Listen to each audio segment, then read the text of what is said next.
J'avais environ 3 ans chez moi. Je vivais avec ma mère et mon oncle, le frère de ma mère, et personne d'autre. Et c'était étrange, parce que je me demandais pourquoi d'autres personnes ne venaient pas chez nous. Plus tard, j'ai réalisé qu'à 3 mois, mon père et mes sœurs ont quitté la maison et ne sont pas revenus à cause des choses étranges qui se passaient dans la maison. Maintenant, je ne sais pas ce qui s'est passé. Les choses étranges. Je ne les ai pas vues sauf quand ma mère m'a raconté mon histoire. Mais quand j'avais 3 ans, l'événement dont je me souviens est la mort de mon oncle. Quand j'ai commencé mon initiation à la sorcellerie à 3 ans, la raison pour laquelle elle a épousé mon père, c'est parce que son père était mort. Et son père était un chef riche. Et elle était la seule fille. Et elle avait un frère, mon oncle. Et quand son père est mort, elle dit qu'elle connaissait la famille. En Afrique, la plupart du temps, la famille prendrait tous les biens. Alors, elle avait besoin de protection. Donc, à l'époque, par la grâce de Dieu, dit-elle, quand son père est mort et qu'elle est désespérée, elle n'est qu'une jeune femme. Puis mon père a commencé à sortir avec elle. Et mon père, venant d'une famille éminente, une famille très connue, et très puissante, elle pensait, cet homme, s'il l'épouse, elle obtiendra une protection. Alors elle entre dans la famille. Maintenant, mon père l'épousait aussi parce qu'on lui avait dit de trouver une jeune fille, l'épouser tôt et avoir autant d'enfants que possible. Parce que mon père étant le fils d'un chef, fils de comme un premier ministre, il était le seul fils. Le frère était mort. Il avait 7 sœurs, le seul fils.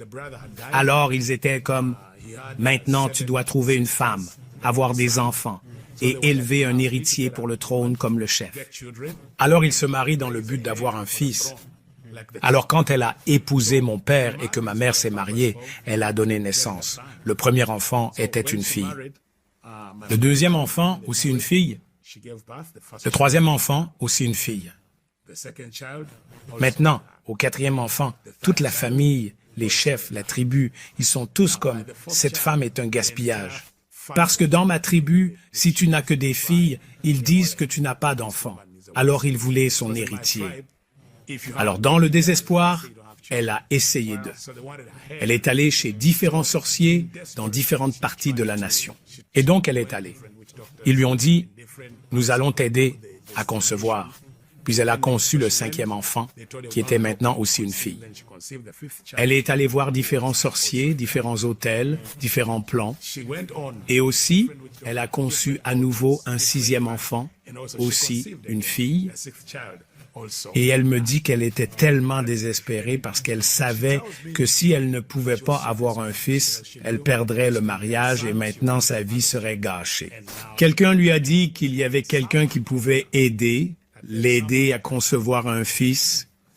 Elle était allée à toutes sortes d'hôtels en Ouganda et en dehors de l'Ouganda. Elle avait voyagé dans différentes parties et fait différents sacrifices. Elle avait l'argent, elle pouvait vendre ses propriétés pour voyager dans différents endroits pour l'aider à concevoir. Alors, lors de ce voyage particulier où elle est allée, on lui a dit d'aller dans une forêt en Tanzanie. Il y a un endroit en Tanzanie. Au nord de la Tanzanie, il y avait un endroit. Alors elle y est allée. Et elle a réalisé que quand elle est arrivée à l'endroit, on lui a dit qu'elle devait se déshabiller et vivre dans la forêt pendant 7 jours en passant par une purification. Waouh! Avant qu'elle n'apparaisse devant la personne pour l'aider. C'était pour le royaume des ténèbres. Mais ils comprennent le principe de la consécration et de la purification. Maintenant, je comprends.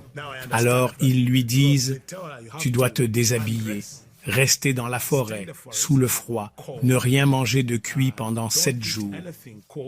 Alors, après les 7 jours, tu es assez propre pour apparaître devant ce prêtre qui allait l'aider. Alors elle dit que quand elle est apparue après 7 jours, que ce prêtre était une femme qui vivait toujours dans les jours dans la forêt. Et elle était comme la sorcière en chef de tout le continent.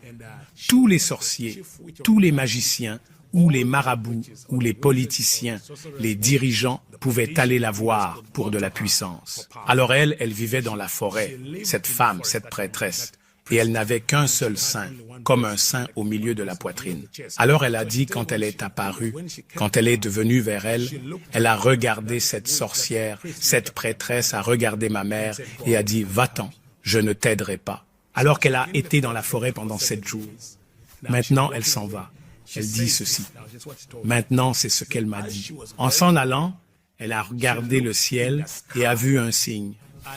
Quelque chose qui lui a dit qu'elle a un fils, mais elle ne le sait pas du tout. Alors elle retourne à l'endroit où ils s'inscrivent et elle leur dit « S'il vous plaît, je veux essayer à nouveau. » Puis ils lui disent « Mon beau, mais si tu essaies à nouveau, tu dois encore passer par 7 autres jours. » Alors la deuxième fois, les 7 jours suivants, elle va apparaître. Et quand la sorcière, quand la prêtresse l'a vue et a dit « Tu es de retour, tu es de retour. » Puis ma mère a dit « D'accord, je suis de retour, mais tu dois m'aider. » Puis cette femme la regarde et dit « Eh bien, je peux t'aider, mais je vois dans l'esprit que tu as un fils et il y a une étoile étrange sur lui. Si je le fais sortir, il sera un problème pour notre puissance. La seule chose que je peux faire, si tu peux offrir des sacrifices, mais aussi si tu peux accepter la condition que je te donnerai. » Alors ma mère a demandé quel sacrifice. Ils lui ont dit qu'elle devait donner 7 vaches pendant 9 mois. Cela fait 63 vaches en sacrifice. Puis elle a dit « D'accord, je le ferai, tu sais, parce qu'elle était désespérée et elle avait les moyens. » Alors la condition était « D'accord, si tu conçois et accouches et que c'est un garçon, tu promets de l'offrir à cette femme, la prêtresse, comme mari. » Elle ne savait pas ce que cela signifie. Elle ne savait pas ce que cela signifiait. Elle me dit qu'elle ne savait pas ce que cela impliquait. Alors elle est partie, a offert le sacrifice, est rentrée chez elle, elle a conçu à sa surprise, elle a donné naissance à un garçon. Maintenant, le vœu était de porter ce garçon de la ville où elle a accouché à la forêt à environ 300 et peut-être 400 kilomètres de la ville. Et c'est en 1975. Les moyens de transport n'étaient pas si bons. Je ne sais pas comment elle a voyagé. Alors elle voyage de la ville de Kampala pour aller accomplir le vœu. Elle n'a pas suivi le rituel, mais il y avait comme un mariage. Des centaines de personnes étaient rassemblées. Ils savaient qu'elle arrivait. Rassemblées là, pourquoi? Et elle a réalisé que c'était maintenant le mariage de son fils d'1 jour et de la femme de 60 ans. Alors pour elle, quand elle est arrivée, il y avait toutes ces personnes. Les célébrations de différentes parties du continent étaient venues dans la forêt pour le mariage. Maintenant, selon elle, c'était le moment où cette femme, la sorcière, devait transférer ses pouvoirs au garçon. Le garçon d'1 jour. Maintenant, j'avais 1 jour. Je ne savais pas ce qui se passait. Alors, après le rituel, après la cérémonie, des jours de célébration et quoi le mariage est célébré, l'alliance et tous les sacrifices. Alors ils lui disent, tu sais quoi, maintenant cet enfant n'est pas juste un enfant, c'est maintenant un homme. Alors tu ne vas pas l'allaiter parce que maintenant il est déjà le mari de quelqu'un. Waouh! Et elle m'a dit que dans son esprit, elle a dit, je dois allaiter mon enfant. J'ai beaucoup souffert. J'ai payé un prix. J'ai fait tout ça. Comme si elle chérissait cet enfant. Quand elle est rentrée chez elle, elle dit, j'étais un bébé. Elle m'a mis dans le berceau, dans le lit. Puis elle s'est habillée, s'est nettoyée, puis est venue allaiter l'enfant. Et quand elle est revenue, elle a trouvé un python enroulé autour du bébé. Alors elle s'est enfuie. Les gens du village sont venus autour. Mon père est venu. Il voyait le serpent et personne ne pouvait entrer. Elle dit que pendant 3 mois, elle ne pouvait pas s'approcher de moi. Elle dit qu'elle ne m'a pas allaité. Elle ne s'est pas approchée de moi. Tout le village pouvait venir et juste jeter un coup d'œil. Il y avait des rumeurs que cette femme avait donné naissance à un enfant et un serpent. J'ai entendu ces rumeurs en grandissant. C'était le sujet de conversation de la communauté. Cet enfant est un jumeau. Il disait, c'est un jumeau. Il est né avec un serpent. Ma mère dit, non, elle n'a pas donné naissance à un serpent. Le serpent est venu quand elle est revenue à la maison. Je ne comprends pas comment cela a été fait. Après 3 mois, mon père est parti. Il a pris les 6 filles et a quitté la maison. Elle est restée seule. À cause de cela, ma mère a eu une dépression mentale. Elle était devenue comme une femme folle dans la communauté. Elle est laissée seule avec son enfant, un enfant démon avec un frère qui vivait avec elle. Le mari, mon père et les enfants sont partis. Elle est abandonnée. Quand j'ai 3 ans, la seule personne que je connais est mon oncle et ma mère, qui n'a aucun lien avec moi. Elle est mentalement perturbée. Elle passe tout son temps seule dans la chambre, comme s'il n'y avait pas de sortie. En tant qu'enfant, je n'avais aucun lien avec elle. Je n'ai pas vu mes sœurs, je n'ai pas rencontré mon père. La seule personne que je connais est mon oncle, le jeune frère de ma mère. Je ne sais pas ce qui s'est passé. Il était accro à l'alcool, donc il buvait. Et maintenant quoi? Il me dit. Je me souviens quand il buvait, il me donnait de l'alcool car c'était tout ce qu'il avait. Ma mère ne m'a pas allaité. Le mari était parti, l'avait abandonné. Elle me dit que le jour où mon père est parti avec mes sœurs est le jour où le serpent est parti aussi. Elle est restée avec cet enfant. Elle était si blessée. Elle avait le cœur brisé. Elle a eu une dépression mentale à cause du départ de son mari. Elle est seule. En tant qu'enfant, dans cette maison, avec seulement mon oncle, personne ne vient chez nous. Le sujet du village est que dans cette maison, il y a un serpent. La seule personne que je connais est mon oncle. Un jour, nous restons dans une petite pièce avec lui. Je me souviens que j'avais entre 2 et 4 ans. J'ai ce souvenir. Quelqu'un a frappé à la porte, l'a ouverte, et mon oncle est venu en courant. Ces 5 gars, c'étaient des soldats. À cette époque, la nation était en guerre civile. Ils sont entrés dans la maison. Je ne sais pas pourquoi, ils poursuivaient mon oncle. Ils l'ont abattu. Ce qui m'a surpris, c'est qu'ils ne l'ont pas tué. Ils l'ont abattu 5 fois et l'ont regardé saigner. Je suis assis là et ils tirent, attendent. Ils tirent, attendent. Ils tirent, attendent. Ils tirent, attendent. Ils tirent, attendent. Je l'ai vu mourir. Il a saigné pendant environ 2 heures. Ils sont là à regarder. Et quand, il s'est arrêté, de gémir, pleurer, et puis il est lentement mort. Et c'est là que j'ai perdu connaissance. Donc, quand j'ai perdu connaissance, quand je me suis réveillé le lendemain matin, les gens de la communauté étaient venus voir ce qui s'était passé. J'ai réalisé que j'étais devenu une autre personne. J'ai réalisé à ce moment-là que quelque chose était parti, comme si je n'étais pas humain. De ce moment jusqu'à ce que je sois né de nouveau, à 24 ans, ma plus grande joie était de causer de la misère. J'étais un sadique. J'aimais causer des ennuis, tuer. J'aimais voir les gens souffrir. Et cela pouvait me rendre heureux. Maintenant, j'ai compris après être devenu chrétien, quand je traversais ma guérison, parce que j'ai été sauvé. Mais la guérison a pris du temps. Cela a pris environ 10 ans pour être guéri. Ma guérison, surtout la délivrance et la guérison, a pris 10 ans parce que des parties de ma vie étaient fragmentées à ce moment-là. Une partie de mon âme était piégée. Et plus tard, j'ai réalisé cela après m'être marié, car quand je me suis marié, je ne pouvais pas me lier avec ma femme, comme mari, femme. Alors je suis allé prier. Et puis le Seigneur m'a ramené à ce moment où j'avais 3 ans et m'a montré quand j'ai perdu connaissance, ce qui s'est passé. Parce que Dieu sait tout. Jésus sait tout. Donc, pour me délivrer, il devait me montrer ce qui s'est passé quand j'ai perdu connaissance, ce qui est arrivé à mon âme. Où est-ce que j'étais piégé? Vous pouvez donner votre vie à Jésus-Christ, mais vous avez besoin, tout d'abord, de délivrance. Et vous avez aussi besoin de guérison pour restaurer votre âme. Parce que si vous vous êtes donné à l'ennemi, la première chose, il fragmentera votre âme et gardera toutes les différentes parties de votre âme dans différentes prisons. L'amertume, la colère, le manque de pardon, la culpabilité, la haine, les traumatismes, tout cela, maintenant chacun d'eux est comme une empreinte sur votre vie et vous a maintenant donné une fausse identité et personnalité qui n'est pas vous. Alors vous avez l'identité et la personnalité des démons qui résident maintenant dans ces fosses où la douleur est. Alors l'ennemi, chaque fois qu'il voulait m'utiliser, me rappelait que les gens, les humains sont mauvais. Tu sais, tu dois les tuer. Tu dois le faire. Ils sont mauvais, ils sont méchants, ils te détestent. Alors je n'ai pas, rappelez-vous, il n'y a pas d'attachement émotionnel parce qu'un enfant, en grandissant, l'amour que vous recevez de vos parents est ce qui grandit maintenant en vous.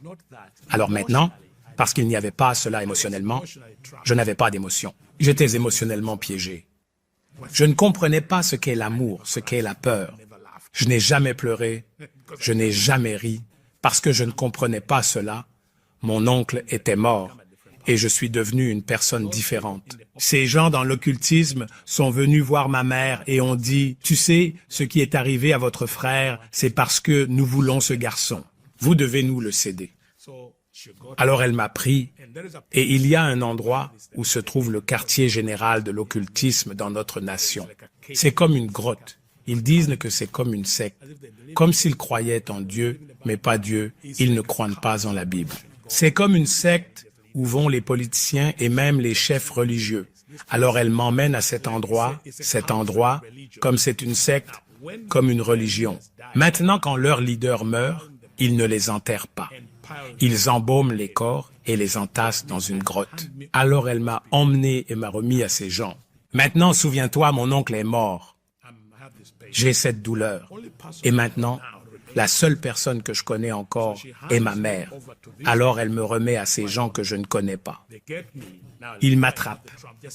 Maintenant, souviens-toi, j'ai le trauma. Je viens de perdre mon oncle. Ils m'ont mis dans une grotte avec des corps morts, l'ont verrouillé pendant 3 jours et 3 nuits, sans nourriture, sans eau. Alors maintenant, je me souviens de la douleur et de la trahison que j'ai ressentie enfant, que maintenant ma seule mère, celle que je pensais pouvoir me protéger, m'a remis à ces gens qui m'ont maintenant enfermé dans une grotte avec des corps morts. Jour sombre, pendant 3 jours, affamé, sans nourriture. Maintenant, alors que s'est-il passé dans cette grotte? Les choses que j'ai vues là-dedans ces 3 jours, comme les esprits, Lucifer, les démons, pouvaient venir me parler. Des serpents pouvaient entrer dans mon corps. Tu sais, toutes sortes de choses ont été faites sur mon corps. C'était comme être initié à l'occultisme profond et à la sorcellerie.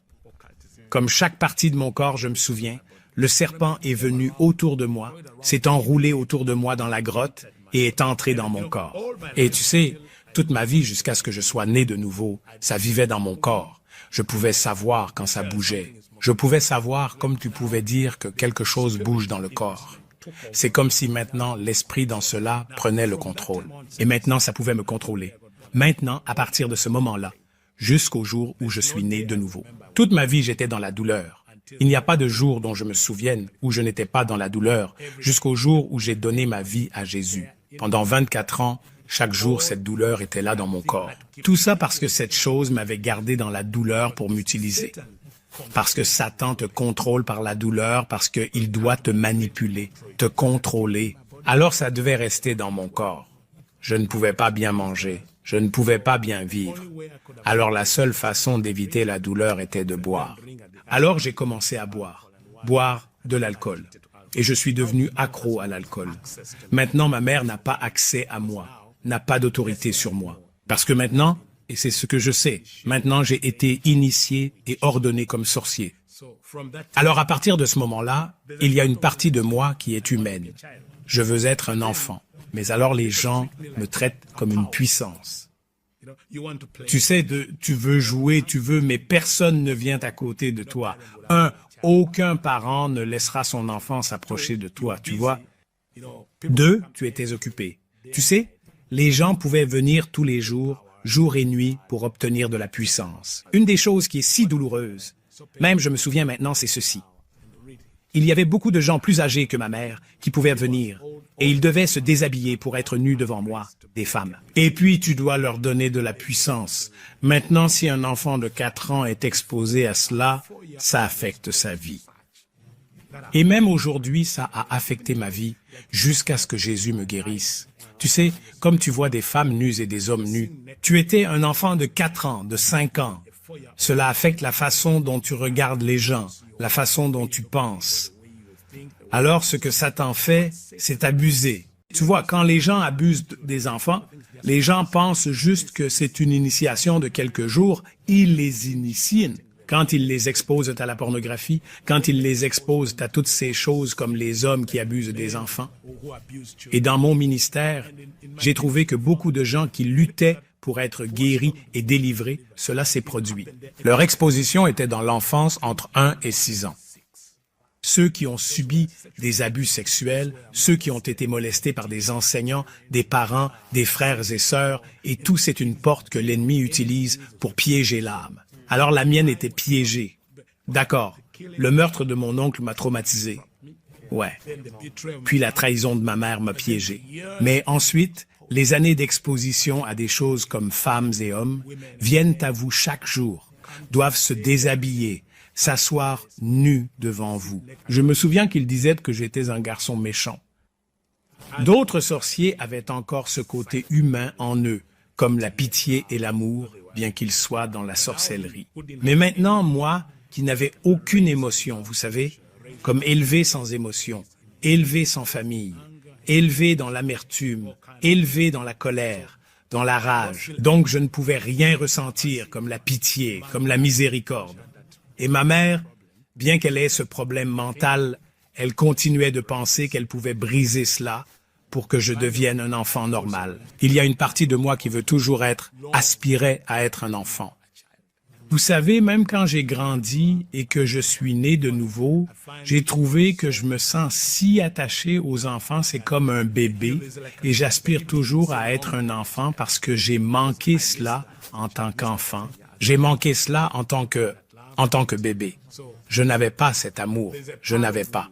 Donc c'est comme s'il y avait une partie de moi, une partie de ma vie qui a été sautée, et ce n'est pas seulement moi.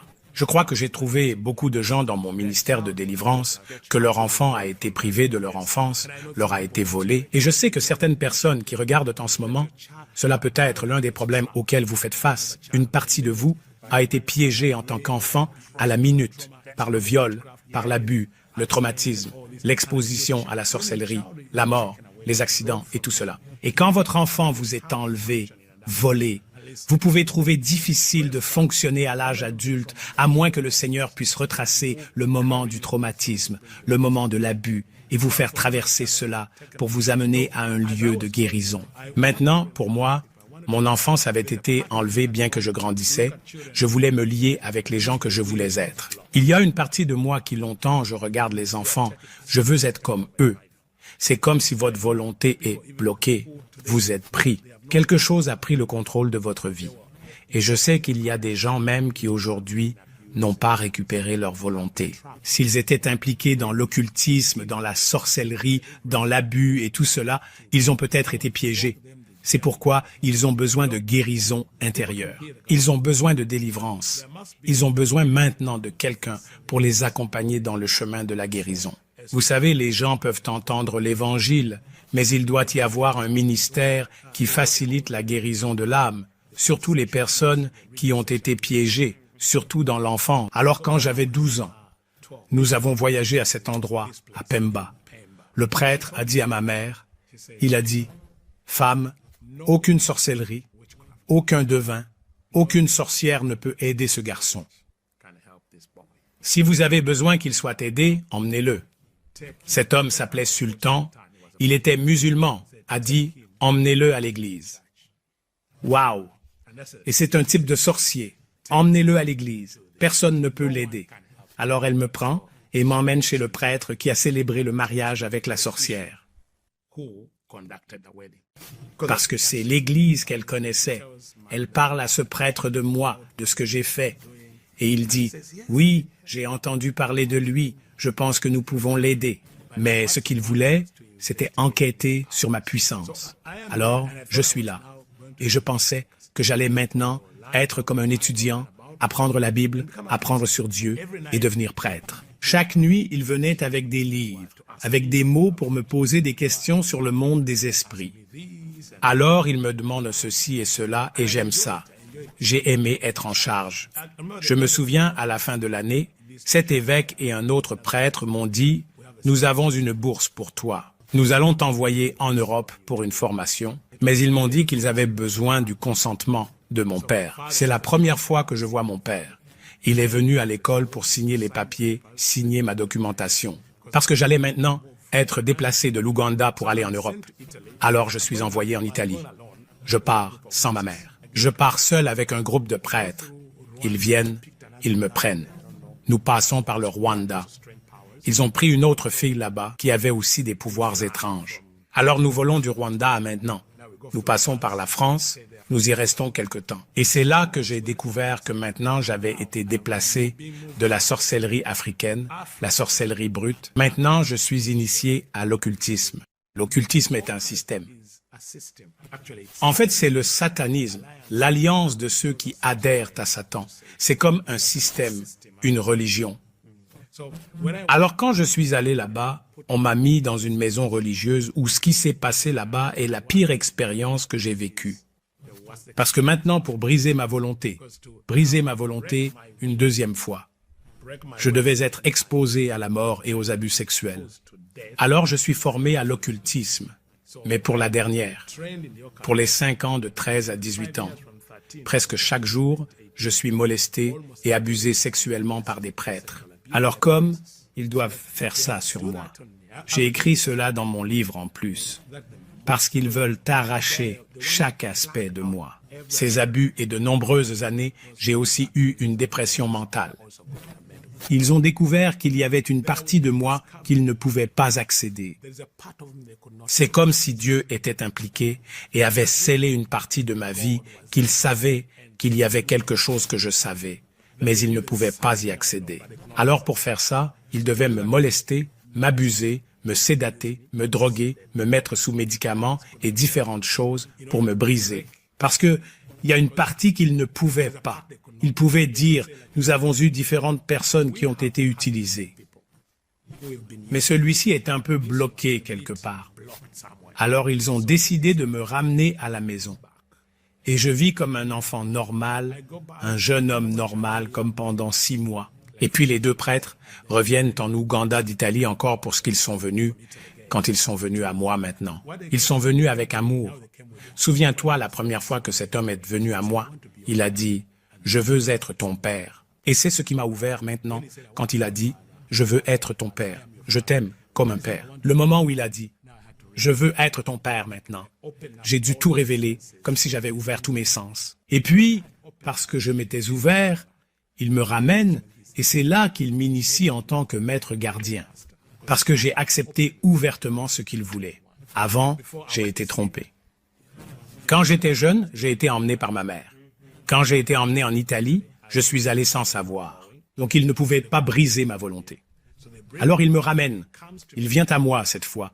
Et puis il dit, « Je veux être ton père ». Alors il est venu avec amour. Et au début, pour la première fois, je me suis senti accepté, aimé, accepté. Et maintenant, parce qu'il a dit, « Je veux être un père, je veux t'aimer, je veux être cela pour toi, je veux faire cela. Tu sais, tu es un homme bien. » Alors je me suis ouvert à lui. Maintenant, il m'embrasse comme un père. Et le bébé en moi aspire à un père. Alors quand il m'envoie un message, puis il dit, « Tu sais quoi? D'accord. Maintenant, nous ne te forçons pas. Tu vas être un maître gardien. Maintenant, tu es comme nous. Tu n'es pas un serviteur. Tu es maintenant avec nous. Maintenant, tu es entré dans le cercle dirigeant pour décider. Alors, le moment où tu vas devenir maître gardien, tu retournes en Afrique parce qu'il y en a toujours 5 sur tout le continent. Tu vas faire partie de ce conseil des maîtres gardiens et tu vas faire notre travail, notre système. Tu ne vas pas être dans la sorcellerie. Tu vas être normal. Tu vas aller à l'université, tu vas avoir de l'argent, tu vas avoir une organisation, tu vas travailler avec les dirigeants de la nation. Tu vas travailler avec eux. Tu vas être comme un représentant de ce système dans ton pays. Dans ton pays. Alors ils m'ont ordonné comme maître gardien de ce système et ils m'ont renvoyé en Ouganda pour aller identifier 5000 jeunes et les recruter. Alors je devais aller et devenir étudiant à l'université et identifier les étudiants brillants en médecine, en droit, en éducation et les recruter dans le satanisme depuis l'université. Un autre travail était d'identifier les églises, les hommes de Dieu qui ne sont pas encore compromis. Briser leur puissance, briser leur mariage, briser leurs affaires, briser leurs églises, les détruire, parce qu'ils étaient une menace. surtout les hommes qui n'étaient pas compromis. Mais j'ai aussi observé que les hommes qui étaient engagés dans la prière, pas seulement prêcher, mais la prière. La plupart de mes attaques étaient sur les ministères de prière. Les églises qui priaient appelaient les gens à jeûner, à se repentir, à la sainteté. Alors mon travail était d'élever ces jeunes filles et jeunes garçons. Pendant que tu les élèves, tu les formes aussi à briser les églises, à souiller les hommes de Dieu, à entrer dans les églises. Parce que tant que tu as tué le feu de la prière, alors nous pouvons contrôler un territoire. Mon budget annuel était comme entre 500 et 600 000 $. Alors je pouvais avoir tous les moyens pour souiller, tromper, cibler les jeunes, surtout les brillants qui sont bons.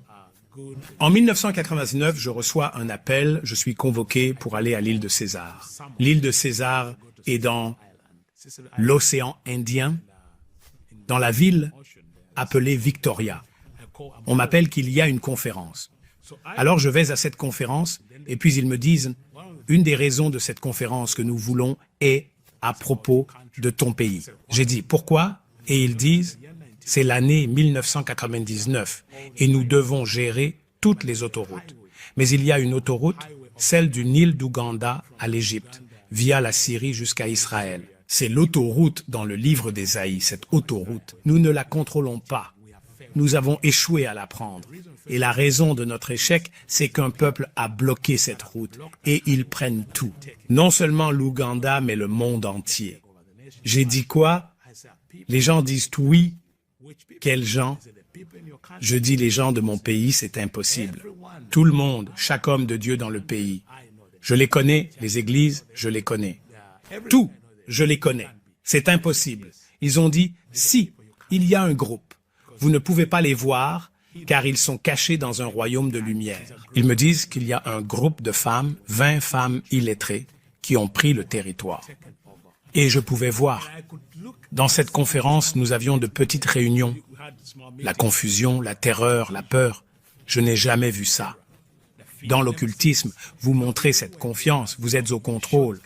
Mais dans cette réunion, hommes et femmes ne savaient que faire. Comment 20 vieilles femmes illettrées pouvaient-elles menacer ces puissances mondiales? Ces 20 femmes et un homme ont commencé une prière inconnue des chrétiens. Elle a été cachée pendant des générations. Mais elles l'ont saisie et la pratiquent. Ils font ce qu'ils appellent la prière d'alliance. Ils ont convenu de prier 90 jours, 6 heures par jour. Et c'était leur alliance. Si au jour 80, 85 ou 89, l'un manque une minute, il recommence. Je ne sais pas comment il a eu cette révélation, mais il a appelé ses femmes et ils ont commencé à prier. Repentance, adoration, combat spirituel. Repentance, adoration, combat spirituel, 6 heures chaque jour sans manquer. Alors ils font ça. Dans cette conférence, on m'a dit qu'ils avaient prié plus de 40 jours. Au moment où nous parlons d'eux, 7000 églises et pasteurs qui avaient rétrogradé se sont réveillés dans le monde entier. En Colombie, en Europe, au Japon, peu importe. Les 7000 hommes et églises qui ont été éteints par nous, par l'occultisme, maintenant, où qu'ils soient, ils étaient réveillés. Ce groupe était une centrale, envoyant de la puissance pour raviver. Ils avaient dit qu'il y avait 7000. 7000 qui avaient rétrogradé se repentent. Et c'est quelque chose qui m'inspire à prier. Vous ne savez jamais. Vous ne savez pas ce qui se passe dans l'esprit. Quand vous priez constamment, peut-être que nous nous rencontrerons au ciel. Et peut-être que quelqu'un vous dira, vous m'avez ravivé. Et tu dis, quand vous avez entendu ce jeûne? Parce que ce pasteur et les femmes ne savaient pas ce qu'ils faisaient. Ils le font juste, mais dans l'occultisme, ils réalisaient que ces hommes rétrogradés pouvaient se réveiller. Ils ont dit que s'ils continuent jusqu'aux 90 jours, ils auront le contrôle.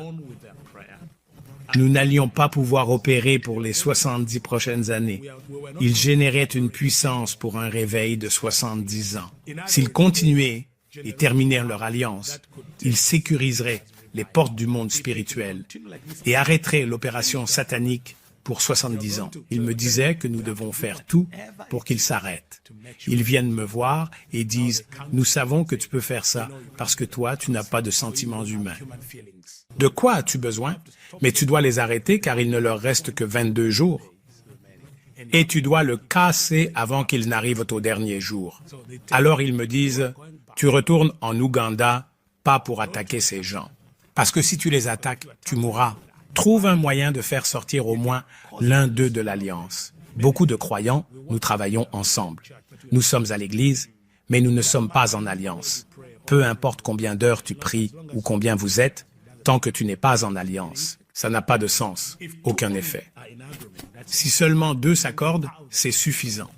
Tu peux être 1000, mais pas d'alliance. Et aujourd'hui, après des années à l'Église, j'ai découvert que les gens ne comprennent pas l'alliance. Vivre une vie d'alliance, même l'alliance avec Dieu.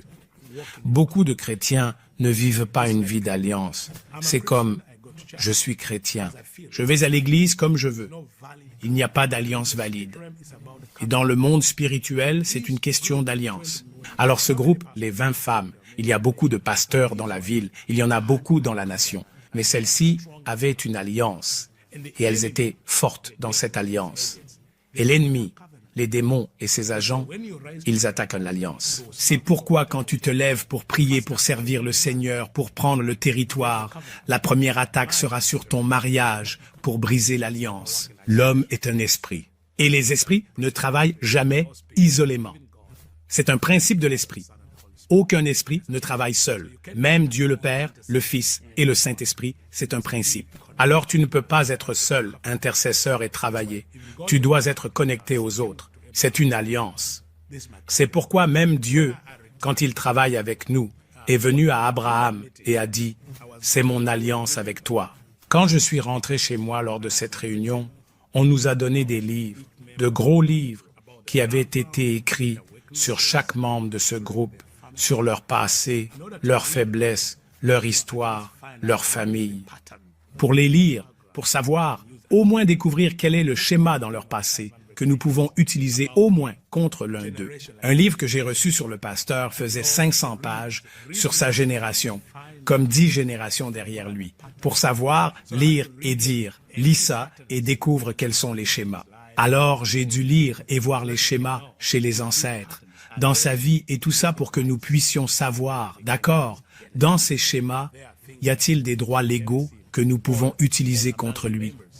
Y a-t-il des choses que je peux utiliser contre lui? Tous parmi les membres. Alors l'une d'elles, une des femmes qui pouvait voir dans l'esprit, avait un problème. Elle avait un problème de pardon. Elle était amère envers sa mère. Et je me souviens, on s'est dit, d'accord, celle-ci sera une porte. Essayons celle-ci. N'attaquons pas. Allons voir si nous pouvons utiliser cette amertume pour briser leur alliance. Parce que cela, nous pouvons le retracer. Ça a été dans la génération. Et elle et sa mère n'étaient pas en bons termes. Alors elle est amère envers sa mère. Et d'ailleurs, sa mère était morte à ce moment-là. Sa mère est morte quand cette intercesseuse, qui est une voyante, était restée blessée. Alors la blessure et l'amertume, après que nous ayons réalisé, d'accord, je pense que nous pouvons essayer. Alors je suis retourné en Ouganda. J'ai appelé mes filles de confiance. J'avais des filles avec qui je travaillais. J'ai dit, nous avons cette mission. Si nous gagnons, nous serons tous reconnus mondialement. Nous allons obtenir des titres. Nous allons devenir comme des grands maîtres si nous gagnons. Mais si nous échouons, pour moi, si nous échouons, le sacrifice qu'ils prendront de nous sera notre mère. Ils ont dit, soit vous perdez votre mère, soit vous gagnez cette bataille. Parce que j'avais quand même ce lien avec ma mère. Alors ils ont dit, d'accord, ta mère. Et chacun de nous devait offrir un parent, un père, un frère, quelqu'un qui mourrait si on échouait. Alors, je reviens, je m'assois avec eux et nous élaborons une stratégie. Après les avoir lus, disons d'accord, nous allons essayer, 2 d'entre vous tenteront de rejoindre le groupe. S'ils vous permettent de les rejoindre, ils ont rompu l'alliance. Donc ma mission, j'ai dit, d'accord, quand je reviens, je leur parle. Pour moi, je devais aller quelque part sous le ciel et m'y asseoir. dire des enchantements jour et nuit pendant les 21 jours de leur mission. Donc je n'allais voir aucun être humain, ni manger, ni être sous un toit, mais m'asseoir sous un ciel ouvert et continuer à enchanter et chanter et lancer des malédictions et des malédictions, les envoyer. On ne sait jamais, l'une d'elles peut se poser car une malédiction sans cause n'a pas d'effet. Alors, envoyez-en des milliers. C'était ma mission. Maintenant, les filles, une des filles, devait aller essayer de rejoindre. Alors elle y va, si on te permet de rejoindre. Alors nous lui avons acheté une nouvelle voiture, lui avons donné de l'argent pour aller rejoindre l'église. Alors elle vient à l'église, le premier jour elle vient et va voir le jeune homme, le pasteur, et dit « Je sens que Dieu me dit de venir vous rejoindre. » Alors que le pasteur est sur le point de discerner, la dame offensée, la voyante, dit au pasteur « Attends, je sens que cette personne n'est pas de Dieu. » Puis cette fille lui dit « Mais pourquoi me chasses-tu? Mais au fait, tu parles comme ta mère. »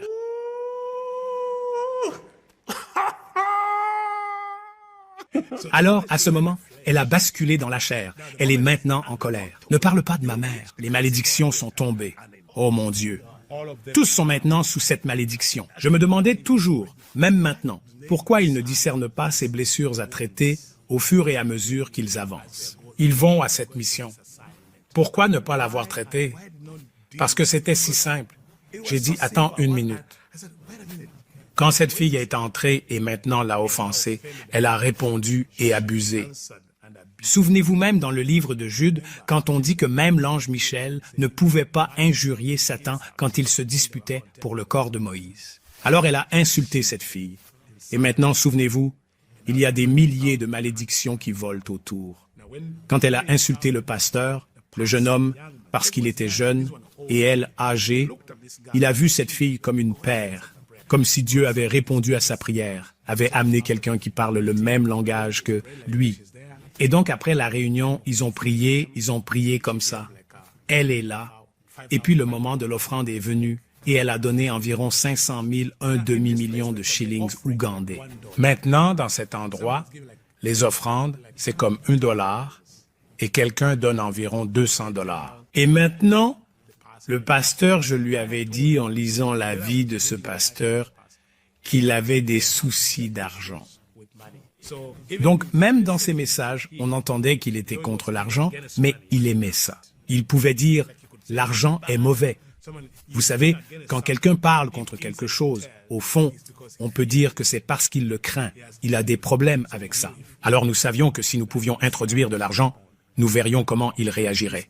Alors, cette fille a donné 500 000. Déjà qu'elle est venue avec une nouvelle voiture. Et vous savez, pour certaines personnes dans une partie du monde, une voiture, c'est quelque chose de grand. Alors, il reçoit l'argent. Et maintenant, le reste de l'équipe dit, mais Dieu nous a dit de ne pas prendre. Il est comme, non, non, non, non. Dieu nous a bénis. Alors, il y a ce désaccord à cause de l'argent. Et elle part. Elle nous revient et dit qu'ils ont reçu l'argent. Et je lui ai dit, maintenant qu'ils ont reçu l'argent, nous devons interférer chez les chantres parce que maintenant nous avons accès, ils ne peuvent pas nous rejeter. Alors elle y va le deuxième jour et puis elle vient avec une amie, une autre fille qu'elle présente au pasteur. Tu sais, pasteur, c'est mon amie. Elle veut aussi vous rejoindre. Maintenant, il voit la croissance de l'Église. Dieu amène de nouveaux membres. Donc elle dit, tu sais, elle est une adoratrice. Tu peux la laisser rejoindre et conduire 2 chants. Et au moment où elle est montée sur la chaire pour conduire la louange, nous savions que nous avions surmonté cela. Alors le pasteur, maintenant, il était toujours avec eux. Mais nous savions que nous devions le séparer du groupe. Et comment pouvions-nous le séparer? Nous devions nous assurer que sa sensibilité dans l'esprit soit faible. Où puisait-il sa sensibilité chaque matin? Il pouvait avoir un moment de prière matinale et passer par la guérison comme une dévotion matinale. C'était ce qui le rendait fort chaque jour. Alors je disais à mes filles, regardez, maintenant si nous devons trouver un moyen d'interférer dans son temps d'intimité, parce que c'est là qu'il a la force. Si nous pouvons interférer, il y a une alliance avec les gens, mais il y a une alliance personnelle avec Dieu. Alors nous devions interférer avec son sommeil. Et comment cela devait-il être fait? Nous avons réalisé qu'il était en alliance avec ces gens. Mais il avait une fille qui n'était pas en alliance. Et il avait eu cette fille avant de naître de nouveau. Donc c'était comme un père célibataire vivant avec une fille. Alors nous avons réalisé que l'attaque ne devait pas être sur lui parce que on nous avait averti, ne l'attaquez pas, ne le touchez pas. Parce que si vous le touchez, vous êtes fini. Mais maintenant, éloignez-le de l'alliance. Alors l'attaque était de projeter de l'eczéma la nuit. Il ne peut pas dormir. Il s'occupe de sa fille. Alors la fille pleure toute la nuit et pleure et pleure. Puis il s'occupe de sa fille le matin. Le matin, il est fatigué. Il ne peut pas gérer, avoir un moment de dévotion à cause de l'enfant. Il va à la réunion de prière. Il vient à la réunion de prière et se souvient, il a besoin d'argent maintenant pour emmener l'enfant à l'hôpital. Et maintenant, l'argent qu'il va utiliser est ce que les filles donnent. Et puis, une des filles propose d'emmener l'enfant à la clinique, à l'hôpital pour un traitement, et puis de mettre plus de sorts sur l'enfant. Parce que maintenant, il a abandonné son enfant à elle, puis cet autre. Nous convenons de dire non. Cet homme a du pouvoir, a encore du pouvoir. Nous devons le séparer de l'équipe centrale. Alors cette fille suggère au pasteur, « Je sens que je dois vous acheter une maison. » Et donc maintenant, la prochaine étape est, comment pouvons-nous interférer avec son temps pour qu'il ne puisse pas arriver à temps sur la chair? C'est le dernier coup, parce que tout cela est fait. Alors elle lui achète une maison et lui dit, « J'ai acheté une maison meublée et la meublée avec de la nourriture souillée. » Elles ont mis leur sang dans les jus, etc. Alors il vient dans cette maison. Tout est meublé gratuitement et tout. Alors il boit ce jus. Il prend tout ça. Alors il est souillé dans le corps. Mais aussi, il est loin de l'équipe qui peut l'avertir. Et quel était le but de cela? C'est de le faire retarder. Parce que, rappelez-vous, une des filles le conduit. Elle est maintenant la conductrice, car il ne pouvait pas conduire. Cherchez le Seigneur pour savoir s'il y a quelque chose en vous qui pourrait être utilisé contre vous. Pendant le temps de prière, quand il se disputait avec ces gens, il aurait dû recommander sa fille et dire, « Seigneur, nous nous engageons et dédions aussi cet enfant à toi pendant ce temps. » Alors il était censé faire cela, mais il ne l'a pas fait. Peut-être qu'il a fait une autre chose que je veux dire. C'est une des choses que nous avons observées chez ce pasteur. Il faisait tout cela, mais il n'était pas sous autorité spirituelle. Alors il n'avait pas de couverture et nous pouvions utiliser cela. Il n'avait pas de père sur sa vie pour veiller sur lui et le protéger. Alors il n'y avait pas d'autorité apostolique pour le couvrir. Et il faisait un si grand travail. Et c'est la seule chose que j'ai apprise pour avertir les gens et former. Je forme des gens. Regardez, peu importe combien Dieu vous a appelé, vous avez besoin d'une autorité pour vous couvrir. Et j'ai réalisé qu'il n'était pas dedans. Parce que s'il y avait d'autres hommes et femmes sur sa vie, ils auraient discerné et l'auraient averti. Cela aurait été le rôle d'un père spirituel d'avertir et de dire, « Attendez, j'ai vu l'esprit. Quelque chose se passe, mais personne n'était là. » Alors il est éloigné de la chair, isolé. Et c'est un autre tour que les gens devraient apprendre. Une des choses que l'ennemi fera est de vous isoler de votre équipe et de vous isoler des hommes et des femmes qui prient pour vous et des gens qui vous aiment, des gens qui marchent avec vous. Maintenant, je vous montre à quel point cette alliance était forte. Au milieu de toute la souillure, ils sont toujours là. Il y avait encore un peu d'autorité. Alors le 20e jour, à 2 jours des 90 jours, 2 autres filles ont rejoint la communauté. Nous sommes maintenant 4 dans cette communauté, mais elles n'attaquent pas. Mais maintenant, l'homme de Dieu est pollué, l'autel est pollué, l'équipe grogne. Alors, ce 20e jour, juste 2 jours avant la fin de l'Alliance, elles rejoignent cette communauté. Et je pense que cette dame ne pouvait pas le supporter. Elle a dit, « Pasteur, toutes ces personnes ici, elles font cela. Nous sommes en train de briser l'Alliance, comme en criant. » Et puis, parce qu'il est déjà souillé, il lui répond par une malédiction. Parce que ce dont nous avions besoin, c'est que l'homme de Dieu soit incité à maudire son peuple. Parce que c'était le coup final s'il était souillé. Mais il devait maintenant maudire l'alliance. Je te tuerai. Oh, tu mourras. Ne me touche pas. Tu mourras. Tu mourras. Et vous pouvez tous mourir. Ne touche pas. Il était orgueilleux. Maintenant, il lance une malédiction à une âme blessée. Maintenant, dans la blessure et tout ça, elle vient l'attaquer. Tu vois, ça se termine là. Il ne pouvait pas finir juste un jour avant l'alliance. Ils auraient pu dire, d'accord, nous sommes tombés, mais repentons-nous. Nous sommes attaqués. Pardonne-moi, pardonne-moi. Nous avons une alliance. Je suis désolé, mais repentons-nous. Pardonnons-nous. Finissons l'alliance. Parce que ça continuait encore, il ne restait que le lendemain. Ils ne sont pas venus. Ils étaient tellement offensés. Et ils s'étaient battus. Le pasteur avait fauté. Je suis retourné là où je logeais avec mon équipe. Ils ont rejoint leur maison car le lendemain, je voyage à Rome, en Italie, pour l'ordination et la reconnaissance car j'ai terminé le travail. On m'avait promis toutes sortes d'argent, de puissance, d'autorité et tout ça. Donc, je dois voyager le lendemain pour aller recevoir ma récompense. Maintenant, ce jour-là où j'allais, le plan était que si j'arrivais là-bas, ils me sacrifieraient et me tueraient et partageraient ma chair, car ils disaient que je portais maintenant l'énergie dont chacun d'eux avait besoin dans leur corps. Donc après avoir servi Satan toute ma vie, la récompense de le servir était de me tuer. Puis le Seigneur Jésus va voir une jeune fille, une étudiante, et lui dit de venir me prêcher. Maintenant cette jeune fille, elle avait 19 ans à l'époque. Elle était dans le même cours à l'université que ma sœur. Donc elle savait tout de moi. Elle savait à quel point j'étais méchant. Alors, le Seigneur lui dit, « Demain, va prêcher à ce garçon. » Et la fille dit au Seigneur Jésus, « Père, envoie un évêque, envoie un apôtre, envoie un pasteur. » Je ne peux pas. Ce garçon est méchant. Même les méchants l'appellent méchant. Et elle dit que le Seigneur lui a dit, « Le plus petit dans mon royaume est plus grand que le plus grand dans le royaume des ténèbres. » Alors elle a dit dans son esprit, « D'accord, mais j'irai très tôt le matin à 7 heures pour juste prétendre qu'elle est venue me prêcher, se promener, puis retourner dire au Seigneur que j'ai obéi. Mais je ne l'ai pas trouvé. C'était son plan. Maintenant, ce matin-là, je pars pour aller à l'aéroport prendre un vol pour l'Italie ce matin-là, à 7 heures. Donc, en sortant de ma chambre, elle me rencontre.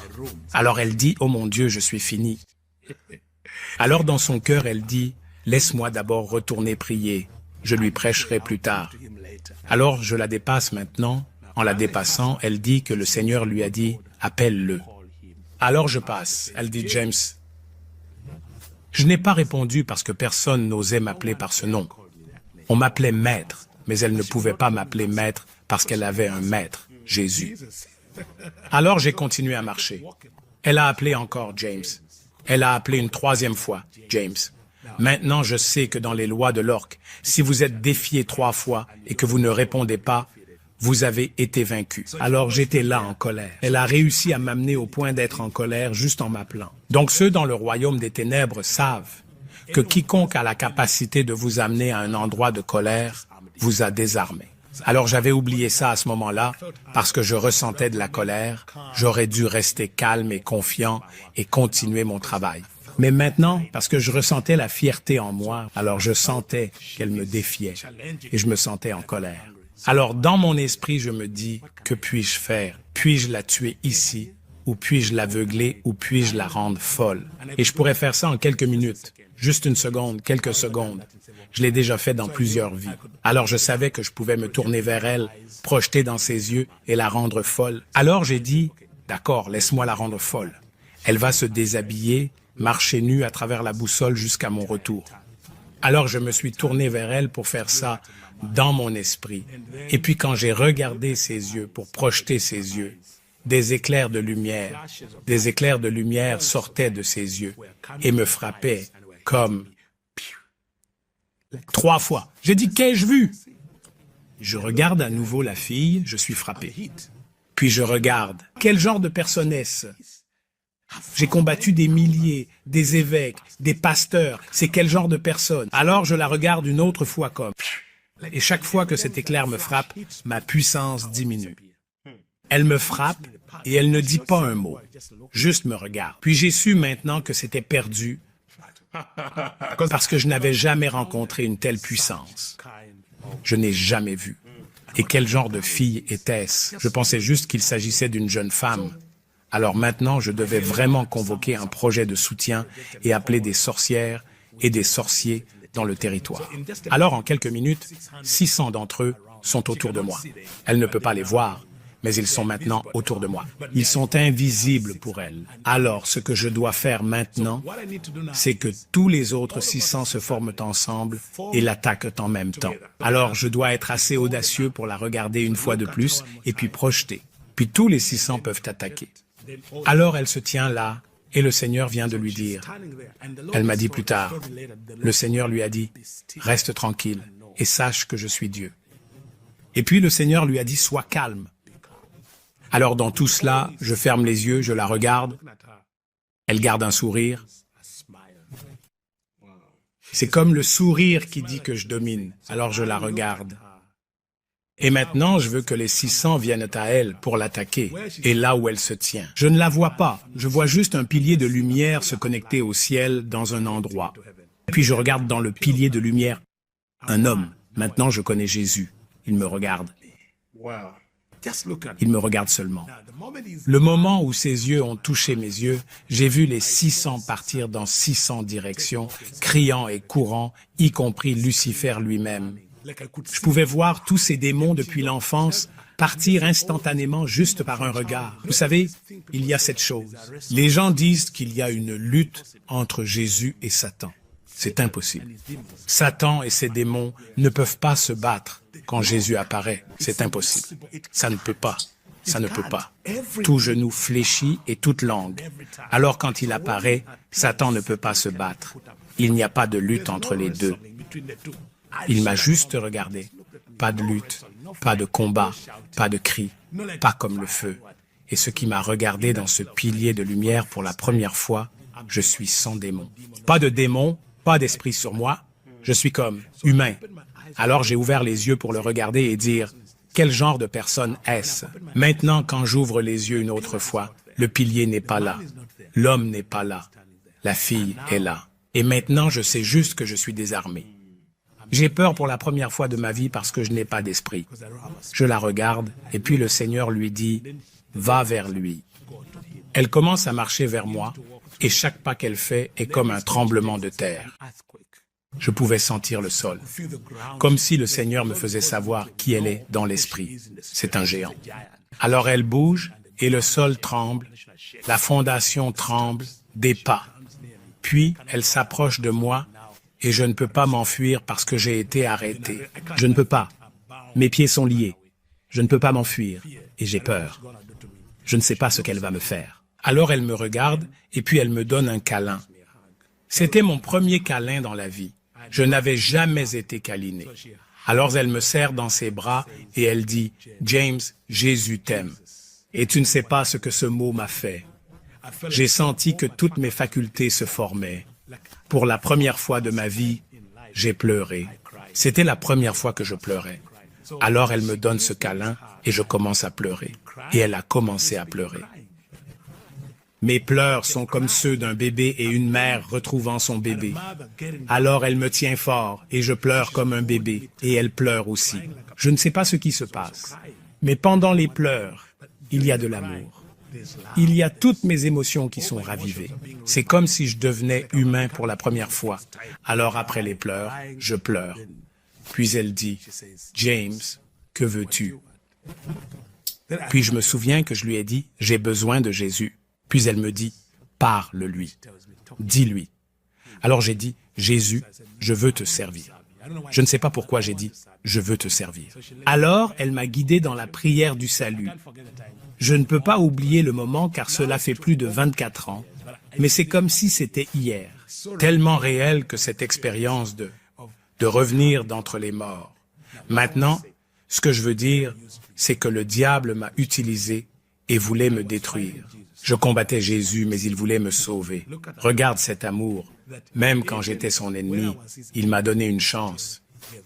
Il m'aimait encore, même quand j'étais son ennemi. Je méritais la mort. Même pour le diable que je servais, je méritais la mort. Mais Jésus m'aimait au point qu'il a dit, « Je peux te donner une chance. » Ce jour-là, elle m'a emmené là où je logeais. Et quelques amis sont venus, ont prié pour moi, et j'ai dormi. J'ai dormi pendant 48 heures. Je ne pouvais pas dormir 1 heure par nuit toute ma vie depuis l'enfance. Le plus longtemps que je pouvais dormir était 1 heure toute ma vie, parce que j'étais toujours en douleur. Donc je pouvais dormir juste 1 heure par nuit. Ce jour-là, après qu'ils m'ont ramené dans ma chambre et qu'ils étaient assis là à prier. Et puis je suis tombé dans un sommeil profond. Je me suis réveillé. Alors j'ai commencé. Ils ont prié pour moi et tout ça. Cette même semaine, toutes mes entreprises ont fermé. J'avais des entreprises, j'avais 2 maisons. Elles ont pris feu. Et puis après 3, 4, 1 mois, j'ai été arrêté et emmené en prison. Ils m'accusaient de blanchiment d'argent. Mais pendant que j'étais là, tous ces agents, le gouvernement et d'autres, venaient de me voir et disaient « Tu ne peux pas nous quitter. Tu ne peux pas partir. » Alors ils ont commencé à me torturer pour que je renonce, puis retourne à l'occultisme. Et donc je suis en prison sans lumière pendant 6 mois. Je suis là et ils me torturent. Ils me battent. Ils font toutes sortes de choses pour que je renonce et retourne. Mais je ne pouvais pas. Et soudain, cette fille, Dieu lui a dit où j'étais. Alors ils ont fini en prière et jeûne quand il y a eu un changement de système, le gouvernement, et ils ont eu un nouveau commandant de l'armée qui dirigeait la police et a dit qu'il fermait toutes les maisons sûres où il gardait les prisonniers. Mais maintenant, moi, ils m'ont laissé dans cette maison, seul dans cette cellule. Alors cette fille vient et Dieu lui montre où je suis. Il me récupère. J'avais été mal nourri pendant 6 mois, presque mourant. Ils me sortent de cette cellule, m'emmènent chez elle et commencent maintenant à le discipolat. Quoi que ma mère ou mon père ou mon peuple ait pu faire sur ma vie n'a plus de droit légal parce que ma mère a confessé. Mon père, quand il est mort, il avait donné sa vie à Jésus-Christ. Mais ma mère était encore dedans. Et je veux dire que dans tout cela, Jésus est Seigneur. Parce que si ce n'était pas la puissance de Jésus-Christ, les 23 ans que j'ai connu le Seigneur, maintenant je vais sur la 24e année. Je dis toujours aux gens que j'ai vu Satan et la puissance du diable, la puissance des ténèbres. Mais il y a la plus grande de toutes les puissances, qui est Jésus-Christ. Et c'est le point de départ. Si vous n'avez pas donné votre vie à Jésus-Christ, vous devez le faire. Si vous doutez, mais aussi si vous êtes dans l'occulte, vous pouvez l'avoir initié, ou vous vous êtes initié, ou un ami ou une famille. Ce n'est pas la fin. Vous pouvez en sortir. Je dis toujours aux gens, si Jésus m'a délivré, tout le monde peut être délivré. Parce que moi, vous savez, surtout en Afrique, même dans d'autres parties du monde, les gens qui se sont retrouvés piégés dans l'occultisme, la sorcellerie, le satanisme, toutes sortes de choses et d'autres choses que les gens obtiennent qui tourmentent leurs âmes. Il y a quelqu'un qui aime ton âme, c'est Jésus-Christ. Et il nous appelle toujours à en sortir. Sors de cette servitude, sors de cette peur. Cherche de l'aide. Cherche la guérison de ton âme et la délivrance de ta vie, car c'est la voie de sortie. Je remercie Dieu qui m'a sauvé et je remercie Dieu qui m'a guéri. Mon parcours de guérison a duré 10 ans. Le vôtre ne signifie pas qu'il prendra 10 ans. Cela peut prendre quelques jours. Le mien a pris 10 ans, parce que peut-être c'était beaucoup, ou je n'avais pas trouvé la vérité pour me délivrer, car c'est la vérité qui te délivre. Donc si j'ai trouvé la vérité qui m'a délivré, cela m'a pris 10 ans. Pour vous, cela peut prendre 2 ans, 1 an, quelques mois. Une des choses, c'est mon ministère, délivrer les gens, les jeunes dans les universités, dans les foyers qui sont tombés dans les pouvoirs du satanisme. Celui qui regarde peut penser que c'est exagéré. J'ai vu des pasteurs dire « je n'y crois pas ». Ce n'est pas là jusqu'à ce que ce soit leur fils. Quand un fils dit « Papa, je suis impliqué dans cela. Je suis impliqué dans l'occultisme, je suis impliqué dans le satanisme. » Comme, vous savez, nous sommes dans des jours où c'est partout, dans nos foyers, dans nos écoles, dans nos églises, dans nos communautés. Mais parfois nous vivons dans le déni. Il est temps de s'ouvrir au Seigneur. Dieu lève une armée d'intercesseurs pour briser les chemins des ténèbres et sauver les gens de la captivité. Quand Jésus a dit « L'Esprit du Seigneur est sur moi » dans Luc 4, 18, il s'agit d'ouvrir les prisons et de traiter la captivité. Alors je veux dire à nos gens qui ont regardé ce témoignage, ne perdez pas votre âme. Ne le faites pas. Vous avez entendu des gens dire dans leur discours quelque part qu'ils ont vendu leur âme au diable. Certains pour la richesse, d'autres pour la célébrité. Et quelqu'un peut-être regarde et vous faites partie des gens qui ont vendu votre âme au diable pour la célébrité ou pour la richesse. Et vous devenez une célébrité. Vous faites tout cela, mais vous savez que votre âme est perdue. Vous êtes lié au malin. Mais il y a une issue. La première chose que je prie, c'est que si vous regardez et que vous n'avez pas donné votre vie à Jésus-Christ, vous pouvez prier cette prière avec moi et dire « Seigneur Jésus, je confesse que j'ai péché. Je te demande de venir dans ma vie. Je t'accepte comme mon Seigneur et Sauveur. Enlève mon nom du livre de la mort et écris-le dans le livre de la vie. Priez et dites « Je renonce à Satan. Je renonce aux pactes et aux arguments du mal, et je te donne ma vie pour être mon Seigneur et Sauveur. » Au nom de Jésus, si vous n'êtes pas né de nouveau, vous êtes maintenant né de nouveau. Maintenant, la prochaine étape pour votre nouvelle naissance est de confesser les pactes et de les renoncer et aussi de chercher quelqu'un pour vous aider. Parce que je veux dire que parfois, il ne s'agit pas de chasser les démons, mais aussi de guérir, surtout la guérison émotionnelle. Toutes les servitudes finissent par des abus émotionnels. Toute exposition au satanisme vous apportera douleur et abus et honte. Et je sais que beaucoup de gens aujourd'hui, la question de la honte et des abus et toutes ces sortes de choses vous tourmentent. Alors je prie pour que vous trouviez un endroit où être guéri. Plus je partage mon histoire, plus je suis guéri. Wow! Même maintenant, chaque fois que je partage mon histoire, quelque chose se passe. C'est comme dire « ne le cache pas ». Je dis à quelqu'un « ne cache pas ton histoire ». Dis-le. Partage. Plus tu partages, plus tu guéris. J'ai partagé ce témoignage plusieurs fois sur différentes plateformes. Et à chaque fois que je le partage, même maintenant, comme je te le disais, chaque fois que je partage, je vis la même expérience. La douleur, le rejet. J'ai été rejeté enfant. J'ai été abusé. J'ai été molesté. Je connais toutes sortes de ce qui se passe. Mais chaque fois que je le partage, tu sais, parfois c'est honteux de partager tout ça. Comme j'ai des enfants.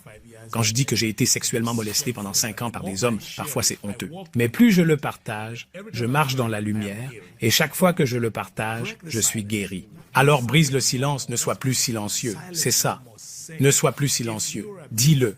Si tu es abusé par un parent, un ami, un enseignant ou autre, et dis « Cela m'est arrivé enfant. J'ai été abandonné, j'ai été abusé. Cela m'est arrivé et j'ai été trahi. » Et donc plus tu confesses, plus le Seigneur